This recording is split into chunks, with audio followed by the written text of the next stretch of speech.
دوسری مرتبہ آپ کو کھجور میں ملا کر کے زہر دیا گیا. 6-7 کھجوریں کھانے کے بعد آپ کی طبیعت بگڑ گئی, وہی کنڈیشن ہو گئی. حضرت امام حسن کو دوسری مرتبہ کھجور میں ملا کر کے زہر دیا گیا. پھر اس کے بعد پھر وہی کنڈیشن رہی. صبح نانا جان کے روضہ انور پر حاضر ہوئے اور نانا جان کی بارگاہ میں حاضر ہو کر کے رب کی بارگاہ میں عرض کیا, مولا یہ ایسا ایسا معاملہ ہے, زہر دے دیا گیا ہے, یہ مولا شفا عطا فرما دے. اللہ تبارک و تعالی نے شفا عطا فرما دی. 5 مرتبہ اللہ تبارک و تعالی نے شفا عطا فرما دیا. 6ویں مرتبہ آپ کو ہیرے کی کنی پیس کر کے, ہیرے کی ٹوپ پیس کر کے آپ جو پانی پیتے تھے اس سراہی میں وہ کنی یعنی اس کا جو پیس کر کے ہیرے کی کنی ڈال دی گئی, اس میں ڈال دیا گیا, یعنی وہ بھی ایک بہت قاتل زہر ہوتا ہے, ڈال دیا گیا. جب حضرت امام حسن نے وہ پانی نوش فرمایا تو جو ہی وہ پانی پیٹ میں گیا ہے تو بیان مورخین لکھتے ہیں کہ ایسا لگتا تھا گویا کچھ کٹ کر کے پیٹ کے اندر جا رہا ہے. آخرکار الٹیاں شروع ہو گئی اور دست بھی آنے شروع ہو گئے, اور پھر اس میں کٹ کر کے آپ کے جو اتڑیاں ہیں وہ دست کے راستے نکلنے لگی. اللہ اللہ, کتنا زبردست زہر دیا گیا تھا حضرت امام حسن رضی اللہ تعالیٰ. حضرت امام حسن حسین رضی اللہ تعالیٰ تشریف لاتے ہیں اور عرض کرتے ہیں, بھائی جان بتائیے کس نے آپ کو زہر دے دیا تھا؟ تو حضرت امام حسن کہتے ہیں, میں جس کا نام لوں گا اس کو تم یقیناً سزا دو گے, اس کو مار دو گے. حضرت امام حسین کہتے ہیں یقیناً اسے سزا دیں گے. حضرت امام حسن کہتے ہیں میں یقین کے ساتھ نہیں کہہ سکتا, لیکن اگر میں نے شبہ شک کے بنیاد پر اس کا نام لے لیا تو بلا وجہ اس کو تکلیف دی جائے گی. لہذا اب میرا وقت قریب ہے اور میں رب کی بارگاہ میں حاضر ہونے والا ہوں, اور آپ اندازہ لگائیں کہ شریعت کا اور استقامت کا دامن آپ نے آخری وقت میں بھی نہ چھوڑا. کہ اگر شبہ کی بنا پر میں نے کسی کا نام بتا دیا تو یقیناً لوگ اس کو قتل کر دیں گے یا اسے سزا دیں گے, اور جب یقین ہی نہیں ہے صرف شبہ ہے تو شبہ کی بنیاد پر میں کسی کا نام نہ لوں گا. اللہ اللہ, حضرت امام حسن کی جو بے قراری بڑھتی ہے, بے چینی بڑھتی ہے, حضرت امام حسین عرض کرتے ہیں کہ بھائی جان یہ بے قراری اور یہ بے چینی کیسی؟ حضرت امام حسن ارشاد فرماتے ہیں کہ جو ہے میں ایسی مخلوق دیکھ رہا ہوں کہ اس سے پہلے میں نے ایسی مخلوق نہیں دیکھی ہے, اور میں ایسی جگہ جا رہا ہوں جہاں اس سے پہلے کبھی گیا نہیں ہوں. اللہ اللہ, حضرت امام حسین کہتے ہیں کہ بھائی جان یہ بے قراری بے چینی کیسی؟ در اعلیٰ کی تو آپ جو ہے نانا کے پاس جا رہے ہو, نانی کے پاس جا رہے ہو, اماں حضور کے پاس جا رہے ہو, چچا کے پاس جا رہے ہو, ماموں اور خالاؤں کے پاس جا رہے ہو, پھر یہ بے چینی کیسی؟ حضرت امام حسن کہتے ہیں کہ یہ بے چینی اس وجہ سے کہ میں اس امر میں اس جگہ داخل ہو رہا ہوں جہاں آج تک داخل نہ ہوا. میں ایسی مخلوق دیکھ رہا ہوں جو آج تک ایسی مخلوق کو نہ دیکھا. اللہ اللہ, اس طرح سے حضرت امام حسن رضی اللہ تعالیٰ عنہ کو زہر دے کر کے شہید کر دیا گیا. انا للہ و انا الیہ راجعون. جبھی جیسا کہ میں نے کل ایک شعر پڑھا تھا کہ 2 پھول بطولی گلشن کے, ایک سبز ہوئے ایک سرخ ہوئے, بغداد و عرب جن سے مہکے ان پھولوں کی نکہت کیا کہنا. بلکہ میں تو یوں کہوں گا کہ پوری دنیا جن کی خوشبو سے معطر ہو ان پھولوں کی نکہت کیا کہنا. کہ 2 پھول بطولی گلشن کے بطول حضرت فاطمہ الزہرا رضی اللہ تعالیٰ عنہا کا لقب ہے. ان کے چمن کے, ان کے باغ کے 2 پھول ہیں حضرت امام حسن امام حسین. حضرت امام حسن کو زہر دے کر کے شہید کیا گیا, اسی لیے کہا جاتا ہے کہ ایک سبز ہوئے ہیں. اور حضرت امام حسین کو آلے جارحہ یعنی تلوار سے اور تیروں سے زخمی کر کے خون نکال کر کے ختم کیا جاتا ہے, اسی لیے کہا جاتا ہے کہ وہ سرخ ہوئے. تو ایک سبز ہوئے, ایک سرخ ہوئے, ایک ہرے ہوئے, ایک لال ہوئے, پوری دنیا جن کی خوشبو سے معطر ہو ان پھولوں کی نکہت کیا کہنا.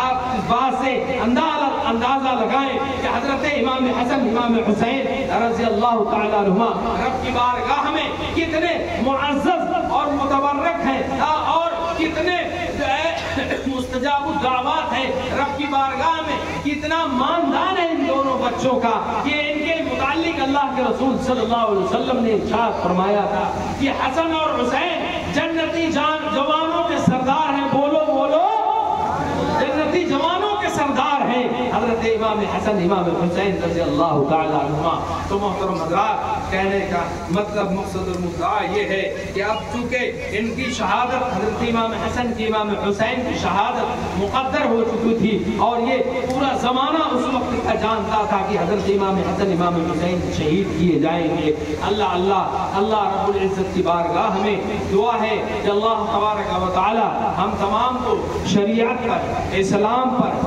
ایمان پر، ایقان پر، قرآن و حدیث اور شریعت مطہرہ پر پابندی کے ساتھ عمل کرتے ہوئے اپنی زندگی گزارنے کی توفیق عطا فرمائے اور ایمان کی جو ہے برکت عطا فرمائے اور ایمان میں ہم تمام کے ایمان کی حفاظت فرمائے اور ایمان پر ہی خاتمہ فرمائے۔ انشاءاللہ کل سے شروعات ہوگی کہ قتل حسین اصل میں مرگ یزید ہے، قتل حسین اصل میں مرگ یزید ہے، اسلام زندہ ہوتا ہے ہر کربلا کے بعد۔ وآخر دعوانا ان الحمدللہ رب العالمین۔ لا الہ